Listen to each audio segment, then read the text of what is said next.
to 10. Um, so good morning. I have here Askar Kuchumov from the CEO of Lactocore. And briefly, I'll say, obviously, we'll talk about everything in this session. Privately funded biopharmaceutical company developing peptide. Sorry, I have it very small. Peptides. Peptide-based delivered therapeutics for CNS disorders. We'll talk about what that means, starting with cutting-edge computer aids drug discovery engine. Before that, you were at BioLab, 612, a spin-off from Cleveland Biolabs. Correct. Where you brought two early-stage drug development programs from preclinical stage to the completion of proof of concept trials in humans. And that's important because I think, you've done it before. You took companies from first stage to later stages, and now you got this exciting opportunity going on. Before that, you managed investments into oncology and aging-related startups at Bioprocess Capital Partners, the first venture capital firm in Russia investing into biotech startups globally. And we will be talking about the world of drugs, depression, developing drugs, and I think definitely COVID, unfortunately, has made this issue even bigger than it is today. I know in general that's a huge and always been a huge topic. I think, we operate in Canada, and I think Canada has one of the highest. First of all, my wife is from Finland. I think they had one of the highest rates of suicide. No sunshine, doesn't help. And in Canada, there's a lot of issues with especially teenagers. So it's a big deal. And I think, COVID-19 takes it, I don't know how many notches higher. But maybe we'll start. I gave a very brief introduction of who you are. Maybe you can tell us a little bit about your story, your background, and how did you end up here? Yes, absolutely, Danny. Thank you for having me, first of all. Happy to be present on your famous webinar series. And basically, just a couple of words about myself. I'm a scientist, basically, who turned entrepreneur. So, which I think is a pretty typical story for biotech startups. I got my PhD in biochemistry and molecular biology, so I have a scientific background. I got it here at Wayne State in Detroit back in '98. And as you can see, I'm still in Michigan, in Ann Arbor. But I was traveling a little bit back and forth. And as you mentioned, I spent a few years in Moscow in the venture capital fund, Biotech Capital Partners. And I think this is the second half of my career is basically, which is more relevant to our topic, right? So this is where I started kind of doing the drug development from many viewpoints, right? So we have invested in a number of startups. Those were American startups, but we formed JVs. We had some Russian licenses, but we were developing early stage compounds for oncology and for aging diseases. So that was very exciting, and I learned a lot, basically, right? So not only from investing side, but also from operational side, because we were not typical investors. We were actually managing the startup, building a team, building a network of key opinion leaders, and so on and so forth. And we learned how to operate this in essentially dual country environment, right? So we were studying and being FDA compliant on the US side, and obviously Russian regulatory as well.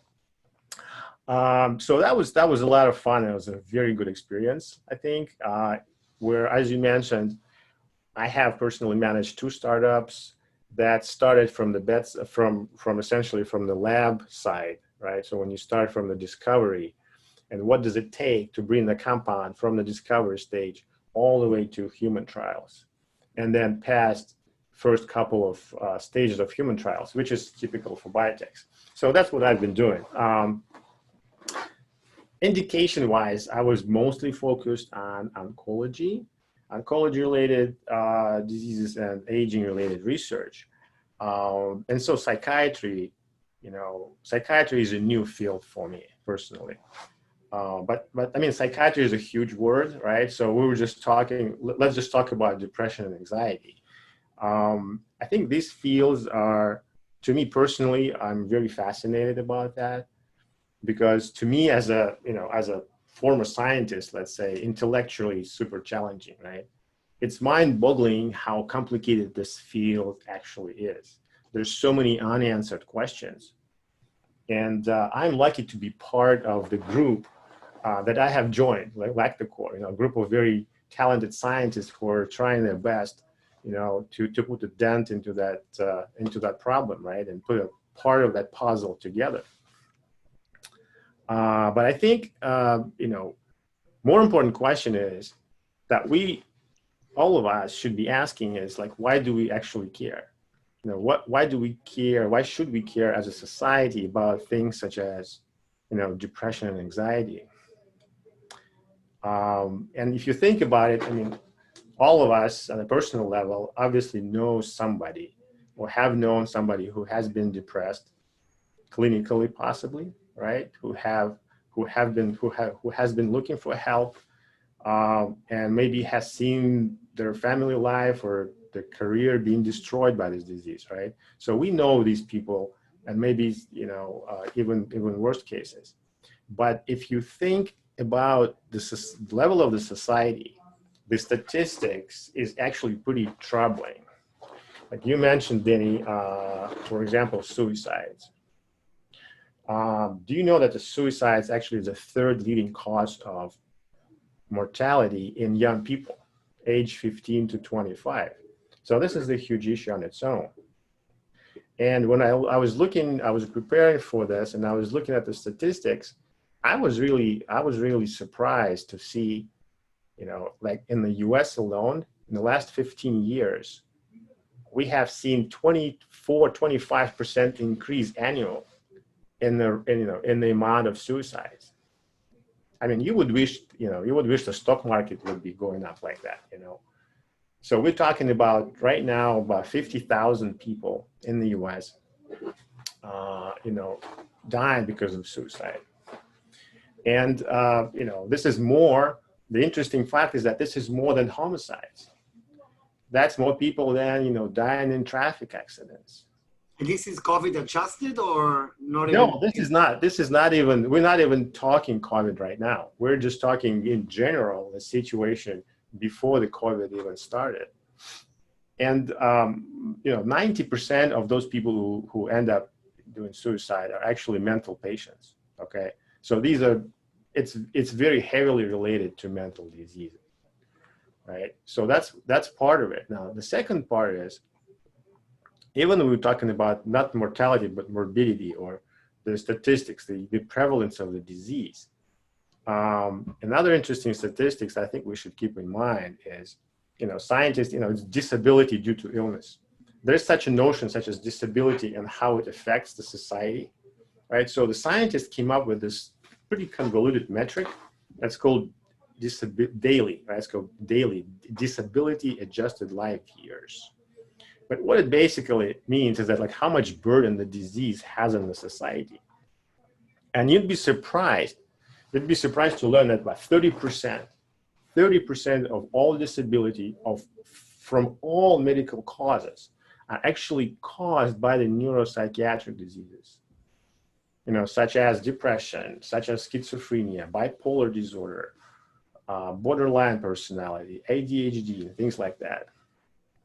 And it's kind of a surprising, I think, number, because you would think cancer is pretty debilitating, for example, right? How could the psychiatry be so bad? And the trick is that psychiatric disorders, they start so early in life, right? So, they're so massive, right? And first of all, they're very common. Like 1 in 5 people will basically be faced with that in their lifetime. And actually about 1 in 20 people will actually be disabled by this condition. But what really drives these numbers up is the fact that all the a lot of neuropsychiatric disorders start in an early age, from anywhere between, 15 to 25 years old. And so what it turns out is that really these diseases are, chronic diseases of young people.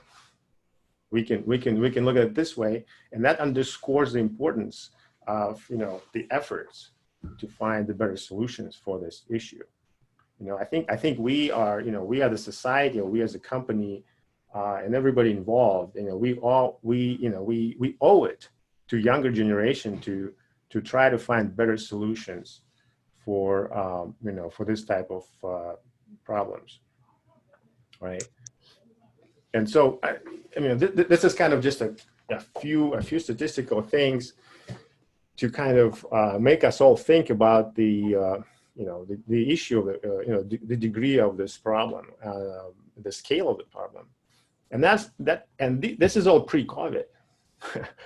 I mean, as we know, COVID situation has really worsened the mental health issues. Like, let me actually share the screen and show you a couple of numbers here that I was able to pick up here. Okay, can you see the screen? Yeah. Okay, so if you look at the total numbers, apart from the facts that I already mentioned, we know that 13% of Americans, have been taking antidepressants, and 68% of them, vast majority of them will take them for more than 2 years. And the number of patients in these indications is counted in millions. So it's a very prevalent disorder, it's very common. But these numbers are all essentially pre-COVID-19. So what we have to realize is COVID has a major impact in the increase of these numbers. And I think it's a quiet pandemic that not a whole lot of people are talking about, but it's really going up. The polls show the increasing numbers. If you look at these things, almost half of the Americans claim that they had an issues with depression and anxiety during the quarantine breaks. And what the specialists are saying is that we have to take note, because these are going to be long-term long-term consequences of this COVID, right? So we have to be able to find a solution, right? So this is this professor, for example, from Cambridge. So, and there's many publications. There's many publications like that out there, and almost daily, when I go through news, you will see that mental health issues are getting worse and worse. And I want to add here that, first of all, those that are, you hear different views about how long this is going to be taking. Just yesterday, I had a call with somebody who said that according to him, vaccination is not going to be here, even though Trump says it will not be here before probably Q2, and they don't think they'll distribute it to people. Anyway, so fast, so they think next year is doomed as well, probably better than this year, but doomed as well. And even if it wasn't, as an ex-economist, journalist, financial journalist in my heydays, even if this was over tomorrow morning, which it's definitely not, and everybody would go back to work, which they definitely aren't. Right. And that's exactly the precise group that you mentioned, the 15-year-old, 20-year-old, 25, those that are seeking jobs, those that are going to work. All of them are fired.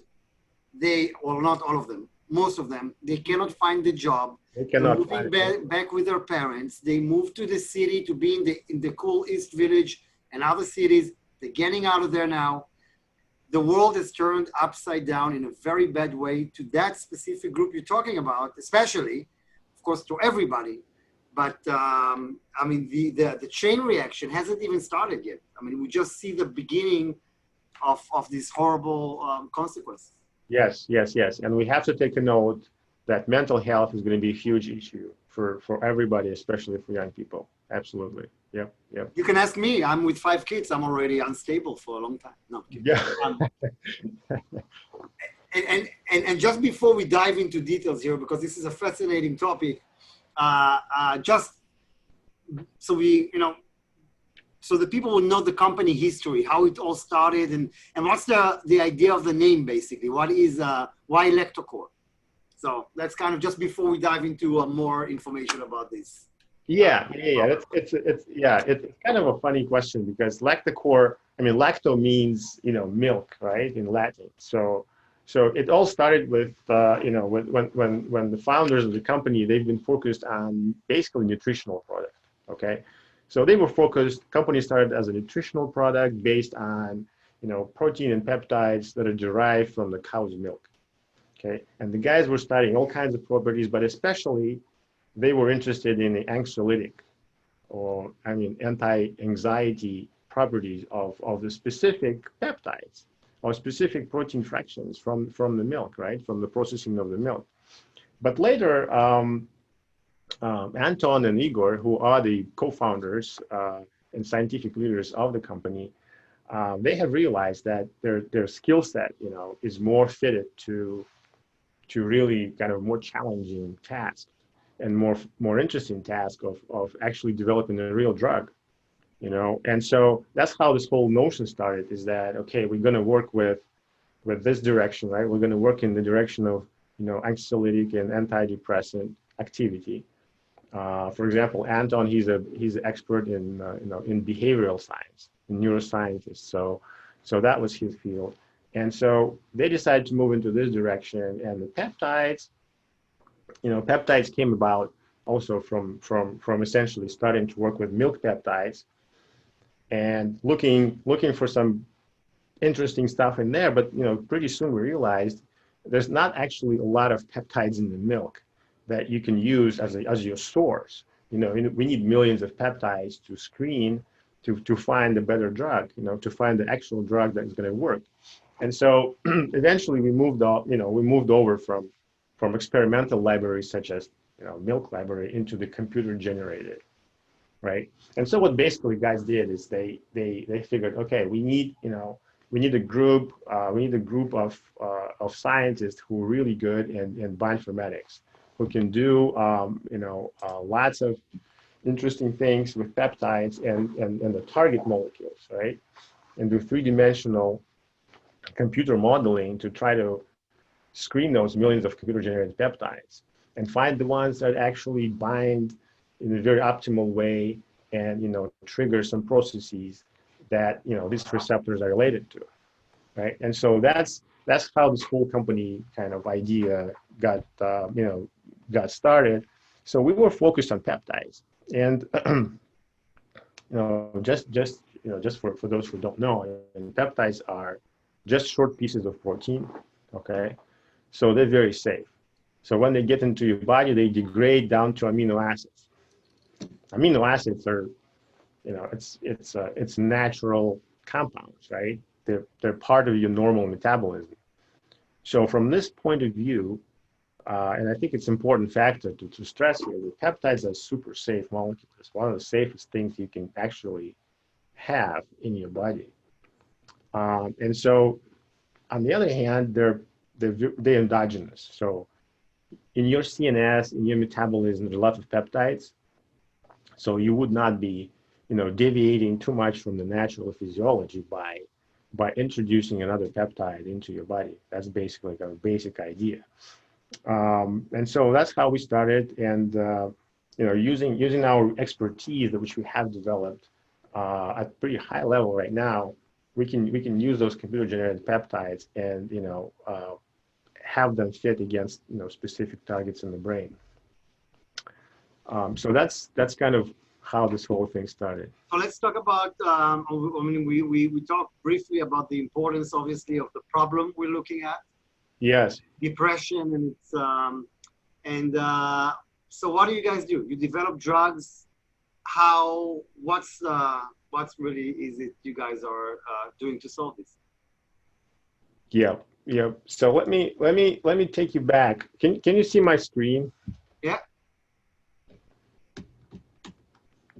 Okay, hold on a second.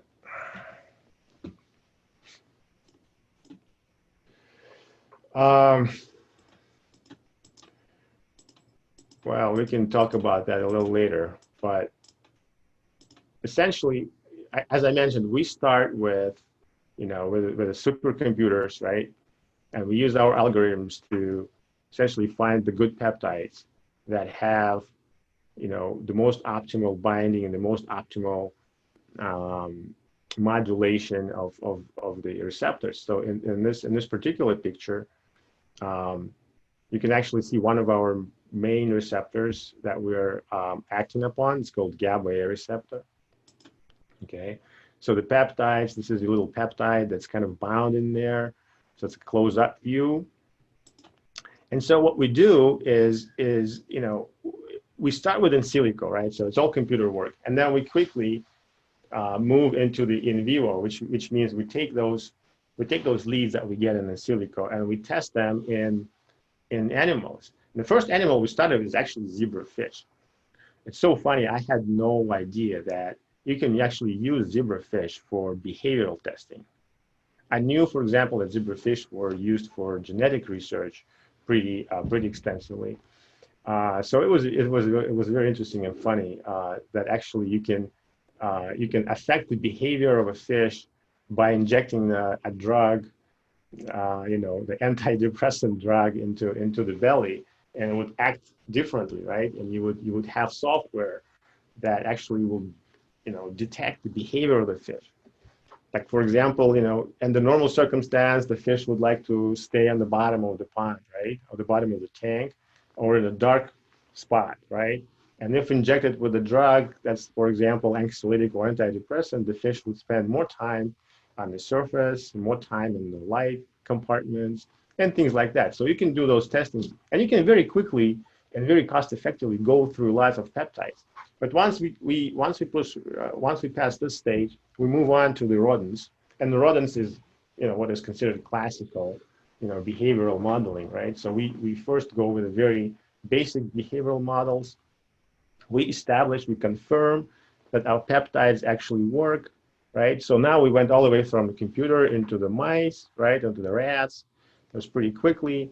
And after that, once we confirm that this is all working, everything is safe and everything's working, then we move on and invest more time and money and effort into the work with our collaborators, mostly academic scientists, who have animal models of diseases, right? So you actually now take animals and you subject them to stress, various stressors, to try to model the situation of a stress situation when the rat becomes basically, stressed out, depressed, or maybe anxious, right?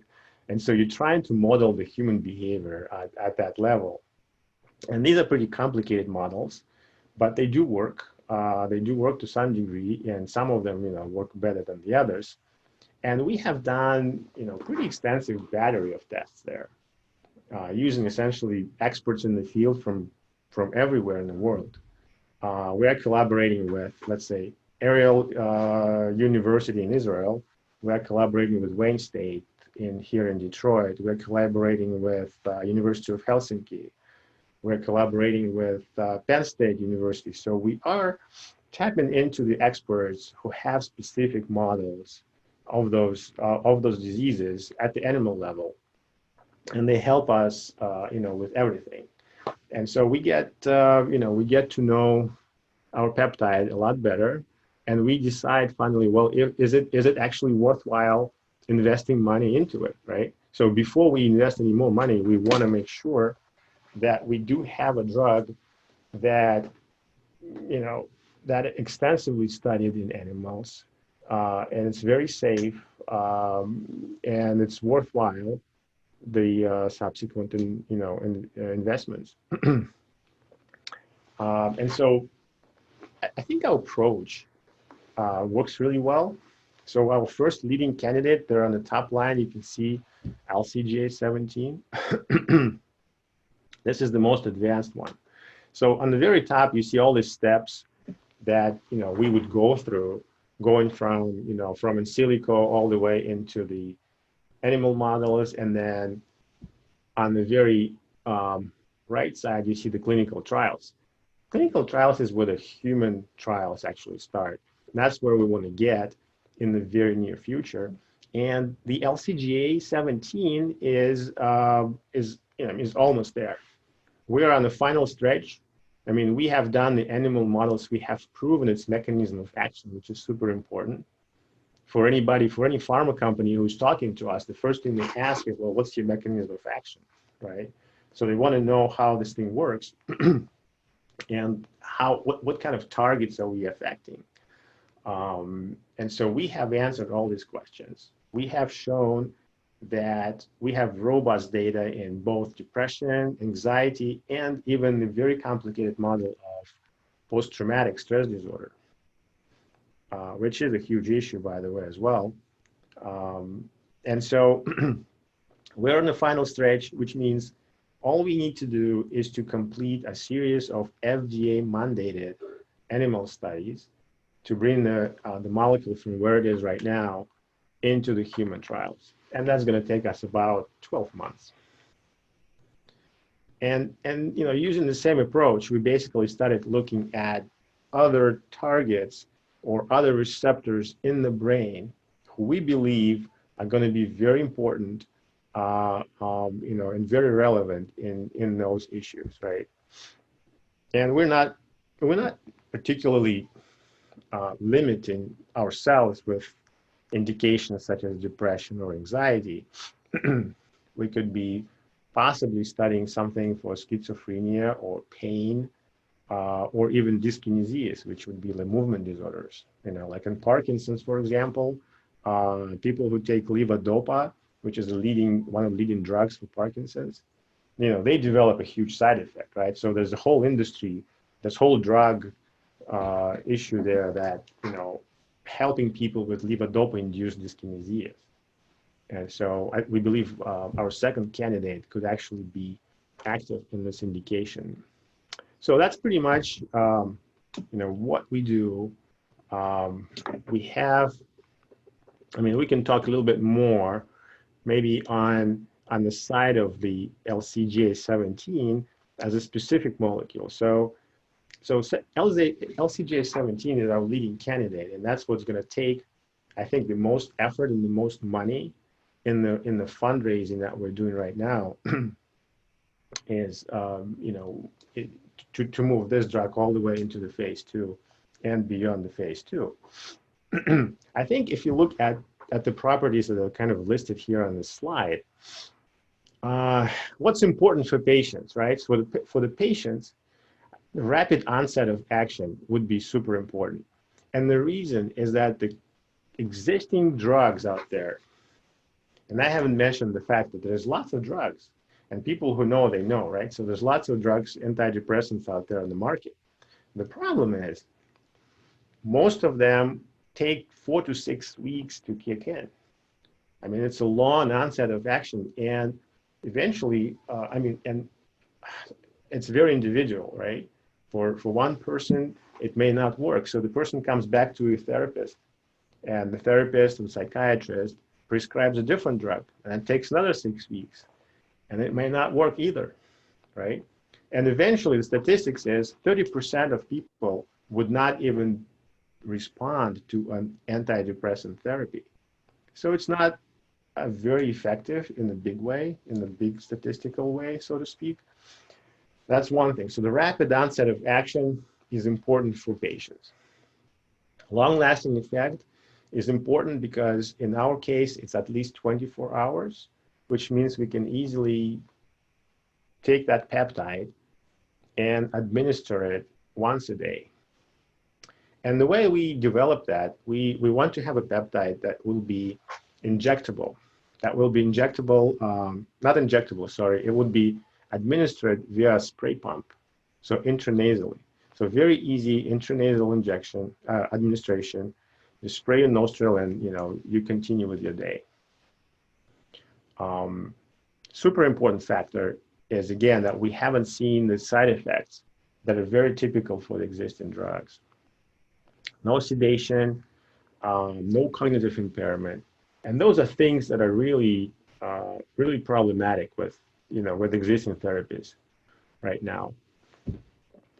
And the thing that would be important for pharmaceutical companies is that it's a new mechanism of action, right? Everybody's looking for new things, and we have a new thing. We have a multi-model target profile, and we have the clinically relevant profile. So from this viewpoint, I think it's really good. So you don't develop one drug. It's basically a platform that will evolve to different drugs. That is correct. That is correct. I mean, I wouldn't call it. It is a kind of an internal platform. I want to call it this way, and it's a kind of a tricky distinction, because sometimes there's biotech companies out there who call themselves platform companies, right? But this platform can be commercialized in a way that you can sell. You can actually, take orders. You can take other companies' ideas, right, and use your platform to generate something interesting. We use this as our internal platform, our internal know-how. So we are more of a, we are kind of a mix between the platform and the product company. So we generate specific molecules, specific potential products using our internal platform. But I wouldn't say that we're ready to, export that platform outside at this point. And if I may be a devil's advocate here, yeah. So basically 2 questions. Maybe I'll start with, if this market is so huge and the problem is so basic, where are the big pharmaceutical? Why don't they do this themselves? Obviously, they have other drugs, but where are they in the game? So your question is like basically why the pharma companies aren't doing it themselves, or what's wrong with that? What's wrong with that situation, right? There's a long answer to it, the short answer, right? So the short answer is the pharma companies essentially pulled out of this market a while ago. Maybe 20, 25 years ago, pharma companies just stopped investing money into this field. And that kind of created a vacuum, Obviously, the investors also stopped investing into this field because the buyers were not there. Your buyer is the big pharma company, right? So as a small biotech, you would not be able to raise any money for that kind of venture. But why did they stop to begin with? It's such a basic problem and such a common problem, and so many clients, so to speak, out there. Yes, yes, absolutely. I mean, they have created drugs such as Prozac and other antidepressants, right? They have been created. However, and here we come to the complexity of the brain, right? However, these drugs were created based on the old hypotheses of what's wrong with the patient, right? Of the pathology of the disease. Like people would not, people had very limited understanding of the mechanism that causing the depression. And so they took that hypothesis, right? Like 30-year-old hypothesis, right? And developed drug, like as the drugs that we see right now, they're still being used. They are based on the old understanding of of the depression. And so, and then it turns out that those drugs have issues, number one. And the biggest problem, I think, why pharma companies pulled out was the placebo effect, right? It's a very well-known problem with this, in this field. Anywhere when you have an endpoint in the clinical trial, which is a questionnaire, you're running into when you run into a placebo effect. So placebo effect was very strong, which means that the pharma company, after having invested, $200, $300 million into the late stage development, they would see it fail very often, and so return on investment in general was not very good. However, they quit that field. There was a huge gap, maybe 20 20, 30 years, so pretty dry, right? No new approvals by the FDA for a very long time. That created the possibility, the opportunity to kind of start a new wave, because the science has actually progressed, right? So today we know a lot more than we knew 30 years ago. I mean, we're still far away from the in-depth understanding of how brain works, but we know a lot more. We have a better handle on the mechanisms of what's going on in the circuitry of the brain, right? The patterns. So we can start to understand the patterns. Okay, what's being distorted in the brain of a depressed person, right? And so we can use that information to maybe even look at the biomarkers at the level of brain imaging, and so on and so forth. So we're kind of on the next wave of the scientific understanding, and I think that the drug companies, the drug development companies, are catching up with that wave and starting to come up with a lot of new drugs. And I think it's a trend that's kind of very, very much in works right now, in the motion. And I'll ask you just one more question, Yeah. because we have a lot of questions from people here. Okay, sure. So before we'll go, and of course we should talk about many more topics here, including, of course, how much you guys are raising, and we'll talk about that in a second. But developing drugs is a very long process, right? 10 years, it's a very long process. Yes. Is it the same period we're looking at here? And maybe, I don't know if you want to tell us, but your strategy is what, to be purchased later in the middle by a big pharma, or to go all the way, or? Yes. So let me just quickly get to the, can you see the screen? Yeah. Okay, perfect. So you can tell that this is, to answer your question, Danny, yes, the drug development is a very long process, and you can actually see here on the screen the very basic, schematics for it, right? So it all starts with discovery. It's a basic research, and that has the lowest possibilities. I mean, less than % of success of moving on to the next stage being the preclinical, right? That's where we are right now. And the number is so low because it counts all the dollar amounts that, that NIH and all the government agencies put into the fundamental research, right? And the actual monetary output is, it counts as less than 1%.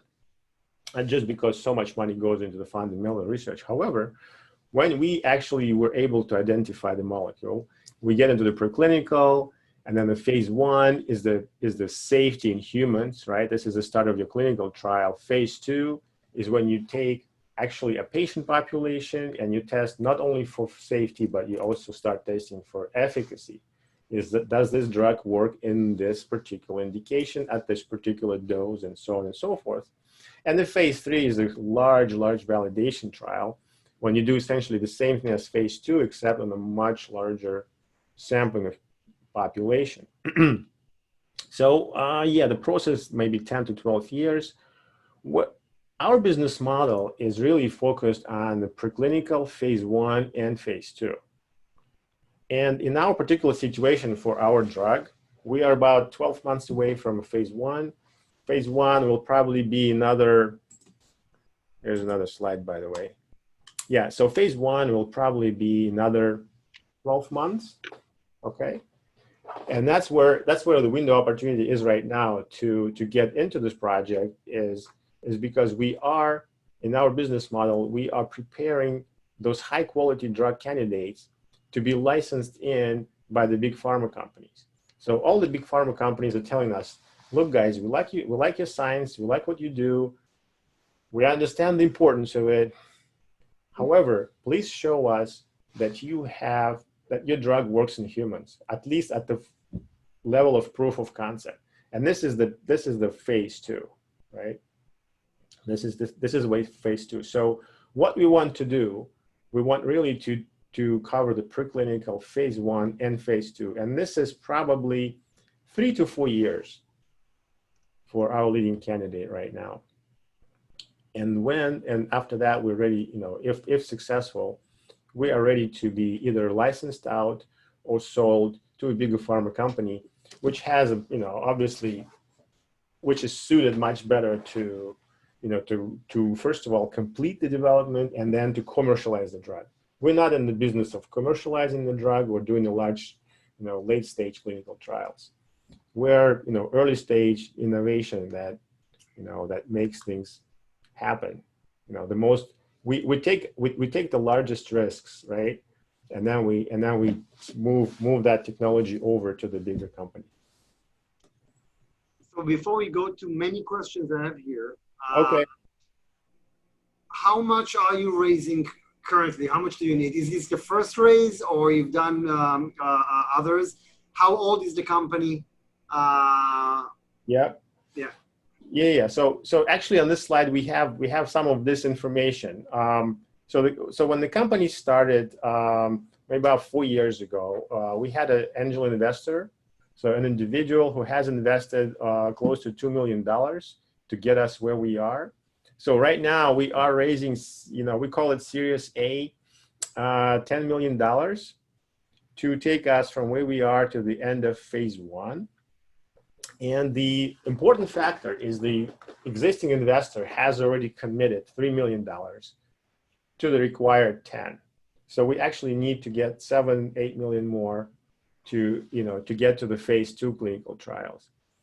And, the total raise is expected to be, if you count 25 million that will be required for phase 2, that phase 2 meaning, patients with depression and anxiety, 2 clinical trials. So we need, another 25 million. And after that, we're ready to be, transferred or out licensed. Thank you. So let's start with a couple of questions. Please explain maybe again, how do peptides penetrate the blood-brain barrier to effectively help the patient? Yes, we do. We have, this is one of the first questions that anybody who is familiar with the field is asking us. And obviously that's one of the first questions we set to answer. And the answer is yes. So you've established the penetration of the blood-brain barrier. Now, let's see, I have so many, I'm trying to choose. What is the IP situation? The IP situation is, it's very fresh and very new. So for our leading candidate, we have filed the provisional last year, and we have filed the PCT application this year, in March of this year. And in the pharma industry, it's super important because the patent allows you to have a monopoly on that product, on the commercialization. And the patent is going to only last you 20, 21 years, right? So, and then you subtract the development time. So you only have, 6, 7, 8 years left for commercialization of this product. And so we're very fresh and very, very new. And we work with, one of the best IP attorneys in life sciences that we know in the US. Have professionals developed new methods to better track mental health in young people since COVID? You would know. Have professionals developed new methods to track it? Well, I wouldn't say it's a combination of professional and consumer companies, I think. The short answer is probably not. The long answer is I have read about consumer companies out there who are actually building devices, including wearable devices, including some testing devices that that allow that track person's behavior by using several parameters, right? And they try to use artificial intelligence and machine learning to try to diagnose and predict. Oh, okay, so this person is acting weirdly, for example, right? So, and it gives him a signal. Hey, you have to talk to a doctor. Something's not right. So people are trying to, this market is also developing the devices that are tracking people's behavior. Are you concerned that maybe the absence of interpersonal social touch with COVID could hamper the full appreciation of the positive effects of your peptide? Well, probably not, because first of all, before the peptide gets into the market, right, we're probably what, 7-8 years before it actually hits the market. And so hopefully the COVID situation will be gone by this time, right? Either vaccine or immunity or whatnot. And so I wouldn't worry about it at this point of time. Is it not advisable to encourage counseling, on-time telemedicine before drugs? Before, yeah. Many feel we as a society are overprescribed. That is so much true. That is so much true. And well, first of all, telemedicine and as a specific case of a consultation, right? The counseling is obviously a very good tool. So in any treatment of a psychiatric disease, counseling always goes hand in hand with a pharmacological treatment, right? It's very rarely when you can count on somebody, recovering just using the drug, right? There's always a counseling involved. So that's, and I think that is going to stay with us and should stay, obviously. And, in the society, overprescription is obviously huge. And I would say in the US especially, it's a big issue.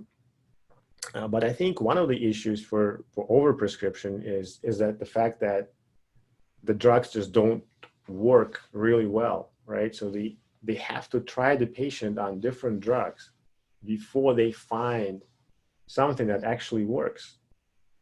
And so, and in like for example, another issue there is in depression and psychiatric diseases in general, as opposite to oncology, for example, at this point, we have no tool to stratify the patient population by their genetics, right? Like in oncology, for example, the drugs are being developed already for specific mutations.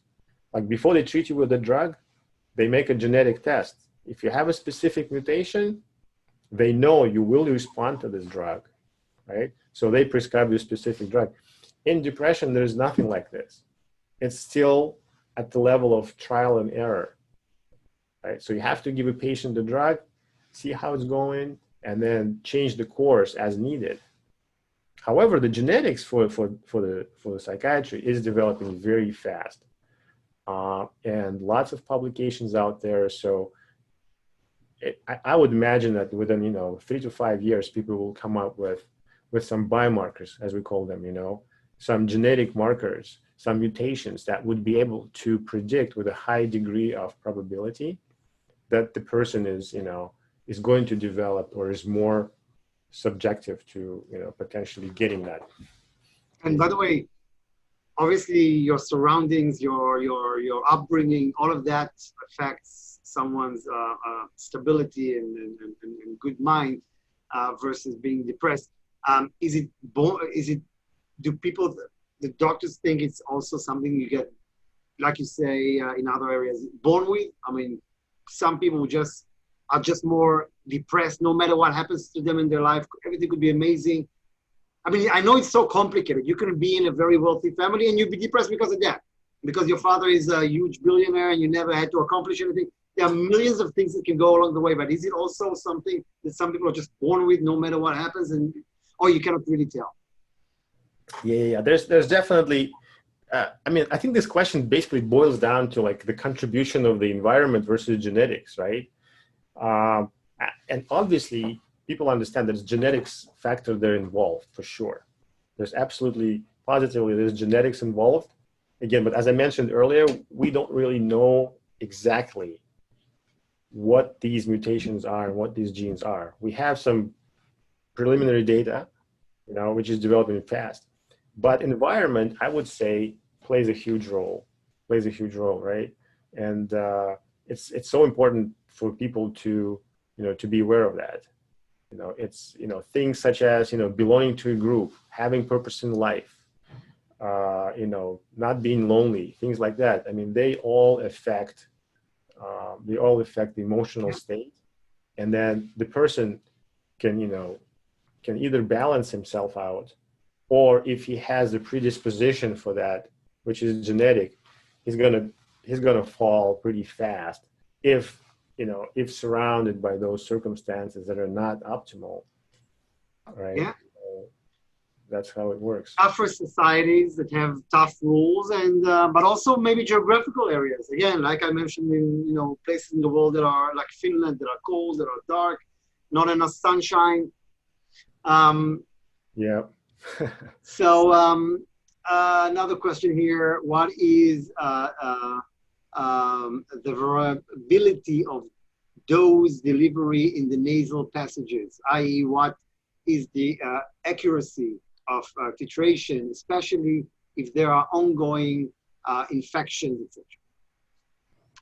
Yes, that's a very good question, and the way people address that is they look at how much peptide they see in the blood after the intranasal injection, right? And they compare it to the intravenous injection of the same dose of the peptide into the blood, right? And so by looking at this difference, they know how much of the peptide is actually being lost in your intranasal cavity. There's definitely, intranasal path, it is a source of variability for sure. And this is probably the source of degradation as well. The peptide is being degraded in nasal cavity to a certain degree, right? But in general, we can easily, measure that by comparing this to the, direct IV, for example, and we can adjust the dose accordingly. And if we have a safe peptide, which we do, we can easily go higher and higher in the dosing, just to make sure that even with intranasal administration, we still have enough peptide in the blood. Now, how does COVID or not affects your company, your business? How does COVID really? Is this a good time to invest versus other times? How do you see COVID? Obviously, I think that it goes without saying, healthcare and everything around it is becoming one of the probably the hottest topics in the world today. Obviously, yeah. we all feel we've neglected probably the most important, thing we should address, and we see that. So I assume it's affecting very well, but I would love to hear what you have to say about that. Yeah, COVID will have an effect, as I mentioned. In a way, for us as a business, right? You will have more patients for recruitment into clinical trials. So the clinical trial will actually go faster when we have more patients around. So that's kind of a positive thing, in a way, right? It's cynical to say that, but that's kind of the way it works, I guess, for pharma industry. So that's one thing. The second thing for us in the most immediate future, we have not seen an issue, simply for the fact that we're not into clinical trials yet. We're still at the level of animals, and we're maybe 12 months away from getting into humans. So the COVID situation really slowed down the clinical research. So all of these all these other pharma companies who have been doing clinical trials, right? They had to slow down considerably. That's a fact. Our speed was not affected. We were just, cruising along, and we hope that when we get to clinical trials in a year from now, we should be, things should be back to normal, right? We should not have an issue. And you have one hell of a challenge. It's not an easy thing. It's a big idea you guys have, and it looks very interesting. But why do you think your team can get the job done? Well, I've already mentioned we have, first of all, we have a very talented young team in Moscow who is doing the early discovery work, right? And let me, do you see the slides, by the way? Yeah.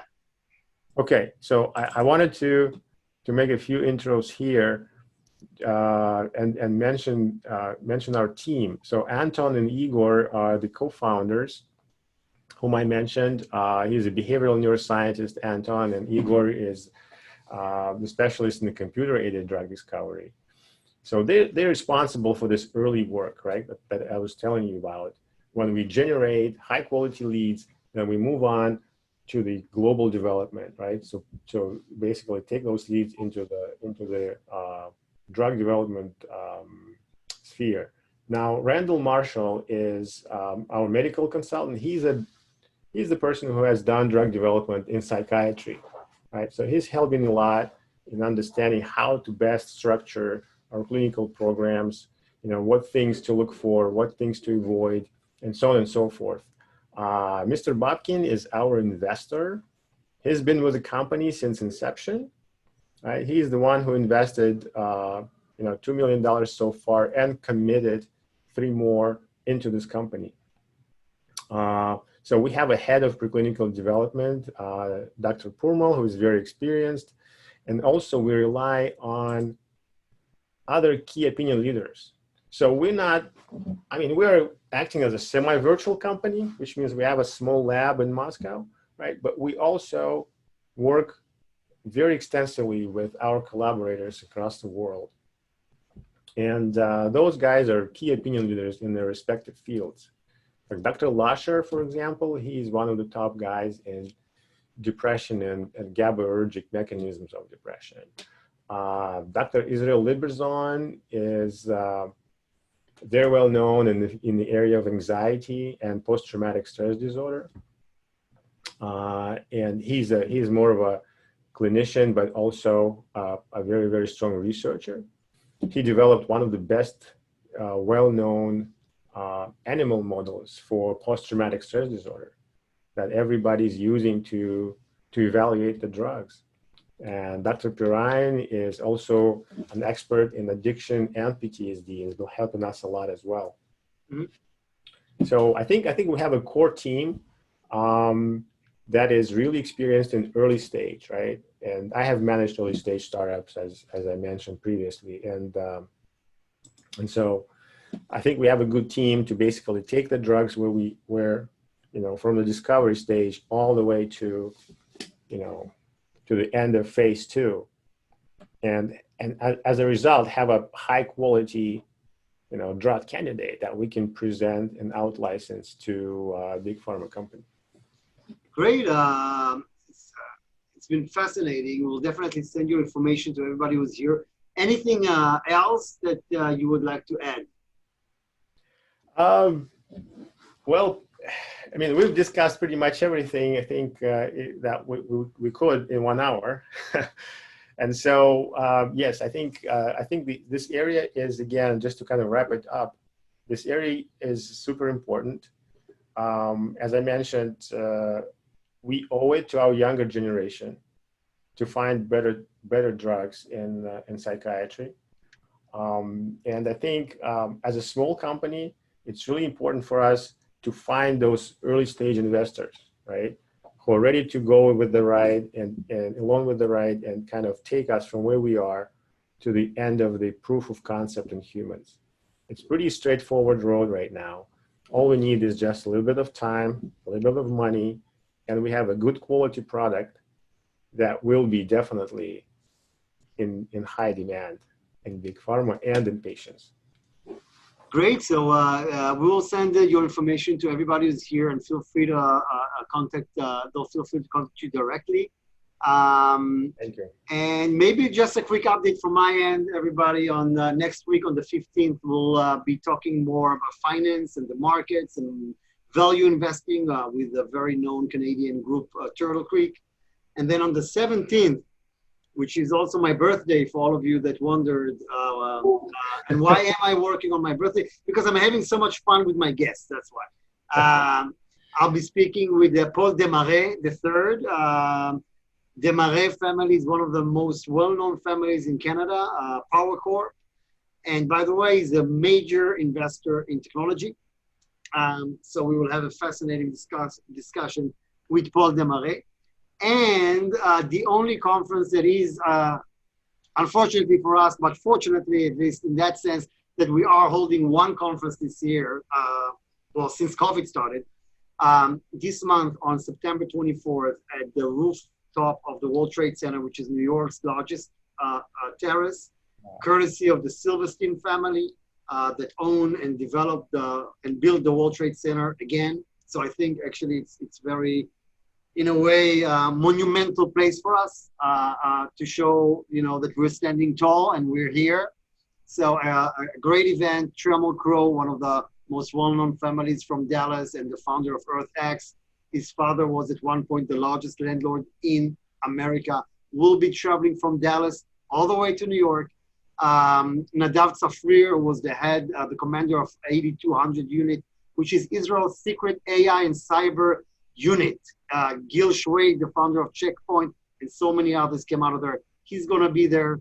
Tal Carrot, president of Silverstein Properties, will be there as well. And David Sable, one of the biggest names in marketing, was the chairman of Young and Rubicon, which is one of the world's largest advertising agencies. And today, I think he has around 1 million followers on LinkedIn, and today he's with WPP. So all of that is happening September 24th from noon at the rooftop of the World Trade Center. So thank you everybody for being with us here. We got lots of stuff coming. We're standing tall, and thanks to people like Askar, hopefully the world will look way better, hopefully very soon. Thank you, and I hope to see you at our in-person events as soon as possible. Great. Thank you for having me, Danny. It was pleasure and fun talking to you as always. Likewise. Thank you everybody for being here, and stay safe. Okay. Bye-bye. Thank you. Bye-bye.